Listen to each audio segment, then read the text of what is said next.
Si le pides a un ingeniero en sistemas y a una bruja neopagana que te expliquen cómo reprogramar un cerebro humano que está lidiando con un trauma, lo más probable es que te den exactamente la misma respuesta. Suena una locura, lo sé. Totalmente, pero es justo el punto de partida de lo que vamos a desempacar hoy. Muy bien, entremos en materia. Hoy tenemos sobre la mesa un compendio masivo, o sea, cientos de páginas. Sí, ensayos, discusiones de foros, manuales de rituales. Exacto. Y en conjunto, todo esto forma lo que en el movimiento neopagano y la tradición Wicca se conoce como un libro de las sombras. Que el nombre ya suena súper cinematográfico. Pues sí, pero la misión de este análisis a fondo es ir mucho más allá de sus estereotipos de Hollywood. Olvídense de los sombreros puntiagudos y las escobas. Claro, Vamos a descubrir cómo estas prácticas en realidad toman mitología antigua y la combinan con psicología moderna. Crean un marco de empoderamiento personal, una ética súper estructurada y herramientas reales para poner límites mentales. Y creo que desde el principio, vale la pena establecer desde dónde estamos observando todo esto. Como estos materiales abordan temas históricos y profundamente religiosos, nuestro enfoque aquí será puramente analítico. Ajá, 100%.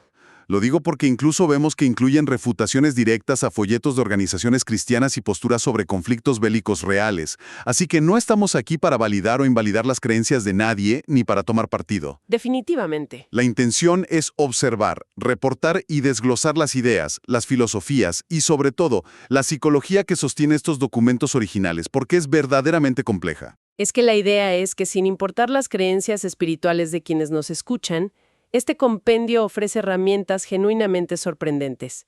Muestra cómo la mente humana procesa el dolor, digamos. Exacto. Cómo marcamos el paso del tiempo y cómo establecemos fronteras emocionales. Pero a ver, para entender qué tipo de rituales hay aquí, primero tenemos que entender por qué y cómo funcionan a nivel mental. La base psicológica. Sí, hay una perspectiva freudiana que atraviesa gran parte de este material. En lugar de hablar de magia como chispas saliendo de una varita, explican todo a través del ego, el superego y el id, o lo que ellos llaman el niño interior. Y lo fascinante aquí es cómo desmitifican la superstición desde el primer momento. Describen a este id o ello como una computadora sumamente rudimentaria. Haz de cuenta, muy básica. Exacto. Opera bajo el principio más básico de la informática. Entra basura, sale basura. Este niño interior no tiene la capacidad analítica para juzgar si una instrucción es buena o mala. Ni siquiera si es literal o sarcástica, ¿verdad? Para nada. Si una persona comete un error y se repite constantemente en voz alta, ¡ay, qué torpe soy! Siempre arruino todo. El subconsciente toma esa instrucción como un comando literal. ¡Wow! Y de pronto, la persona empieza a tropezar al bajar la banqueta o a tirar el café, simplemente porque el sistema está obedeciendo la programación. O sea, obedece comandos a ciegas. Y partiendo de ahí, entiendo que el ritual completo, las túnicas, las velas, los cánticos, ¿no es magia de cuentos de hadas? No, es un método. Es un método visual y sensorial súper elaborado para captar la atención de este niño interior y reprogramarlo. Utilizan símbolos muy específicos porque el subconsciente no entiende ensayos académicos, entiende imágenes y emociones. Claro. Exactamente. Por ejemplo, hablan muchísimo de trazar un círculo sagrado. Mencionan que se purifica con sal y agua y que la persona debe caminar en direcciones muy precisas, Deosil o Withershins. Y uno lee eso y suena súper místico. Pero tiene una mecánica lógica detrás. Ajá, cuéntanos de eso. Pues cada movimiento tiene una función psicológica. Caminar en dirección de Osil, que es en el sentido de las manecillas del reloj, imita el movimiento natural del Sol en el hemisferio norte. Ok, El cerebro asocia esto con el crecimiento, con la acumulación de energía y la creación. Por el contrario, Withershins es ir en contra de las manecillas del reloj, que sería para destruir algo, supongo. para desmantelar, limpiar o desterrar. Exacto. Al trazar este círculo y purificarlo, la persona está definiendo una frontera física que el cerebro reptiliano puede entender sin problemas. Básicamente están declarando que, fuera de esta línea, el mundo puede ser un caos absoluto, el trabajo puede ser estresante, pero dentro de este espacio yo tengo el control. El control absoluto de las influencias que entran, sí. Y establecen una estructura muy clara para esto. Hablan de una preparación, un lanzamiento y un seguimiento. Es decir, preparas el espacio, enfocas la energía para instalar la nueva programación y luego haces algo que llaman grounding o aterrizaje. Para volver a la normalidad. Exacto. Entonces, a ver si entiendo. Trazar este círculo mágico es básicamente como crear un entorno de pruebas, un sandbox en programación de software. Me encanta esa analogía. Un espacio aislado donde el cerebro puede ejecutar comandos nuevos y procesar emociones pesadas sin el riesgo de que el código defectuoso arruine el sistema operativo principal. Sí, totalmente.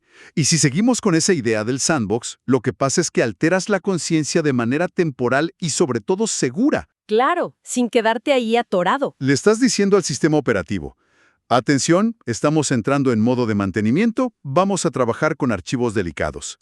Trabajas con el trauma o la ansiedad dentro de ese espacio aislado. ¡Qué locura! Es brillante. Y una vez que el trabajo profundo termina, cierras el programa, disuelves el círculo y la persona regresa a enfrentar el tráfico o las deudas con el sistema ya actualizado. Sin quedarse atrapada en ese estado emocional tan vulnerable.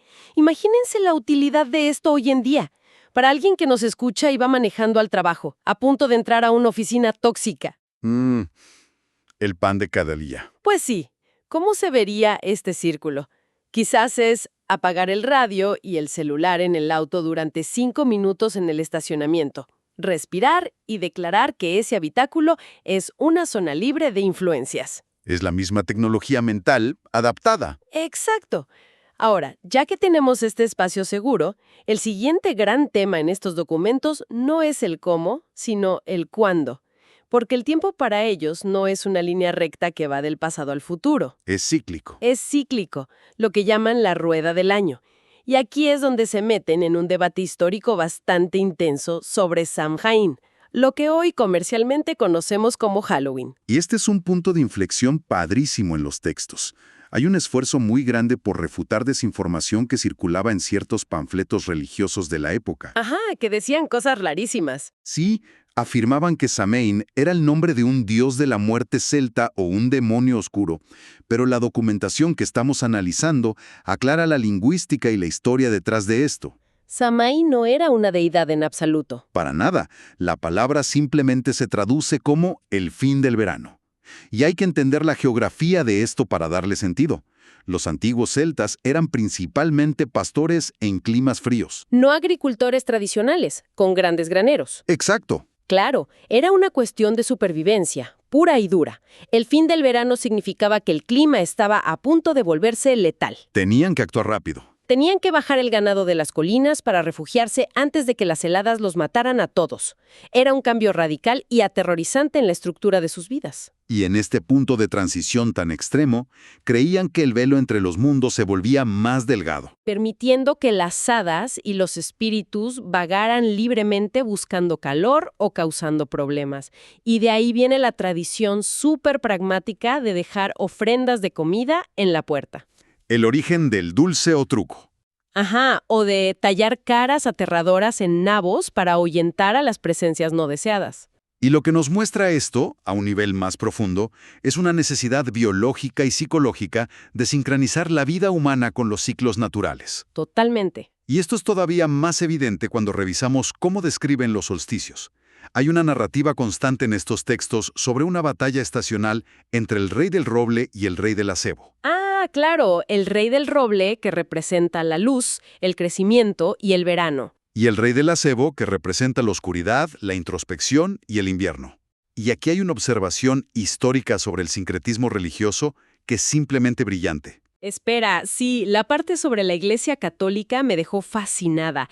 Señalan que en la geografía católica, la festividad de San Juan Bautista, que cae el 24 de junio, Justo en la época del solsticio de verano. justo ahí, es la única celebración de un santo que conmemora un nacimiento y no el día de su muerte o martirio. Es un detalle súper específico. Y poéticamente e históricamente, esto empata a la perfección con la narrativa pagana del nacimiento del Señor de la Luz o el Rey del Roble en el pleno verano. Mientras que el nacimiento de Jesús, considerado la luz del mundo, se fijó estratégicamente en el solsticio de invierno, cuando la oscuridad es mayor y la luz comienza a renacer. Es una síntesis cultural impresionante. Y la razón por la que esto importa no es solo por el dato histórico o curioso, sino porque demuestra cómo la humanidad, a través de diferentes eras y religiones, necesita proyectar sus miedos en un espejo mítico. Un espejo de luz y oscuridad.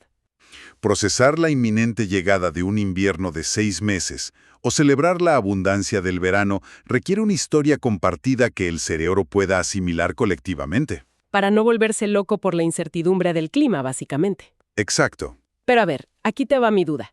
Entiendo perfecto la necesidad de festejar la cosecha si eres un agricultor en la Europa del siglo V, donde el invierno significaba el riesgo real de morir de inanición. Sí, la vida estaba en juego. Pero para una persona moderna, alguien que vive en Monterrey o en la Ciudad de México, que trabaja 8 horas frente a un monitor, pisa puro asfalto y pide su comida por una aplicación desde un departamento con clima artificial, Nuestra realidad actual. pues sí, ¿no se vuelve todo este marco agrario una especie de teatro anacrónico?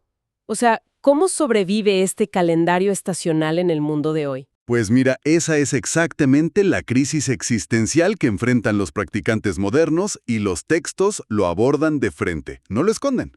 ¿Y qué dicen? La respuesta corta es que adoptan este marco antiguo porque resulta ser altamente maleable.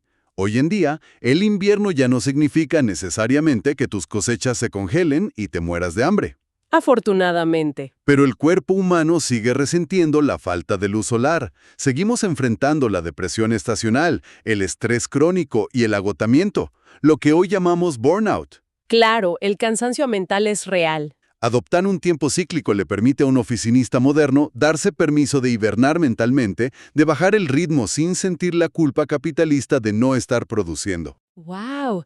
Y esta maleabilidad se vuelve vital cuando pasamos de los ciclos del clima a crisis sociopolíticas o traumas reales.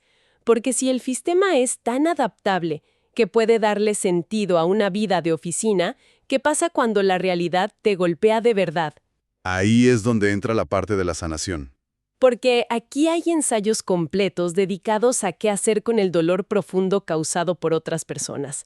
Abusos, tragedias, traiciones irreparables. Y hay una regla muy estricta en estos textos, una prohibición absoluta de la magia perjudicial. Nada de lanzar maldiciones. Nada. Hablan de la ley del retorno triple, que postula que cualquier energía que envíes al mundo, sea buena o destructiva, regresará a ti multiplicada. Pero ahí es donde surge el gran dilema ético y psicológico para esta comunidad. Si te prohíben buscar venganza o maldecir a quien te hizo daño, ¿qué haces con toda esa rabia que es 100% legítima? No puedes simplemente pretender que no existe y ya. Exacto. Uno de los ensayos advierte clínicamente sobre el peligro de la introyección. La introyección es cuando te tragas ese dolor tóxico y lo encierras en tu propio cuerpo. Y fisiológicamente eso te destruye. Te acaba. Genera niveles altísimos de cortisol, causa úlceras, problemas cardíacos, insomnio crónico. Exigirle a una víctima de abuso que simplemente perdone y olvide, sin procesar la ira, sería castigarla 2 veces. Entonces la solución que proponen dentro de este sandbox, de este círculo protector del que hablábamos, es la destrucción simbólica extrema. Toman un objeto físico que represente la fuente de ese dolor y lo destrozan. Una catarsis física real. Permiten que la ira se drene por completo. Gritan, lloran, rompen cosas. Pero el secreto está en el seguimiento, en el grounding que mencionamos antes. No dirigen esa energía destructiva hacia la persona que los lastimó. Para nada eso rompería sus reglas. Visualizan que toda esa oscuridad es enviada al fuego en el corazón de la Tierra, mencionando específicamente a deidades volcánicas como Pelé. La idea es que la Tierra funda esa toxicidad y la recicle en energía neutra. Es sanación emocional pura, sin ensuciarse las manos con venganza. Y esto exige un nivel de responsabilidad emocional gigantesco. Están aplicando el principio de causa y efecto de manera consciente. No están evadiendo la realidad. Están utilizando herramientas de procesamiento de trauma de muy alto calibre. Y para que veas hasta dónde llega la adaptabilidad de esta estructura, hay un documento en el compendio que describe un ritual de principios de los 90. Ah, ¿el de la Guerra del Golfo? Sí, justo cuando las tropas se estaban desplegando para la Guerra del Golfo Pérsico. Esa parte es increíble. Describen cómo alteraron por completo el altar tradicional. En lugar de manteles de lino y copas de plata, lo cubrieron con tela de camuflaje del desierto, el Desert Camo. Rompiendo toda la estética clásica. Y no invocaron a una antigua deidad celta europea de los bosques, invocaron a la mujer pintada de blanco, una figura sagrada de los pueblos originarios apache, conocida por enseñar las artes de la supervivencia y la batalla a su pueblo. Pidieron protección para las tropas en un entorno desértico hostil, lo cual ilustra la verdadera genialidad del sistema. Entienden que la mitología no es un museo estático. Para nada. Toman la estructura central, que es la necesidad de trazar fronteras, el uso de elementos, el enfoque de la intención, y la actualizan instantáneamente. Modifican los símbolos visuales para que el subconsciente pueda procesar una realidad geopolítica contemporánea y aterradora. ¿Cómo lo es un conflicto armado internacional? A ver, espera. Esto funciona exactamente como el software de código abierto, el open source. A ver, explícame eso. Alguien creó el programa base hace miles de años con estos rituales agrarios, pero cualquier persona de la comunidad hoy en día puede descargar el código y aplicarle parches o actualizaciones. Claro. Le instalan el parche del camuflaje del desierto o el parche de la deidad apache para que el programa no colapse y siga operando de manera eficiente frente a los problemas del presente. Es una analogía perfecta. Y si seguimos con la idea del código abierto, sabemos que, para que una comunidad funcione, necesita reglas muy claras para regular las contribuciones y la confianza mutua. Definitivamente. Si tienes este código abierto para lidiar con el trauma profundo y la guerra global, ¿cómo configuras algo tan delicado como las relaciones interpersonales?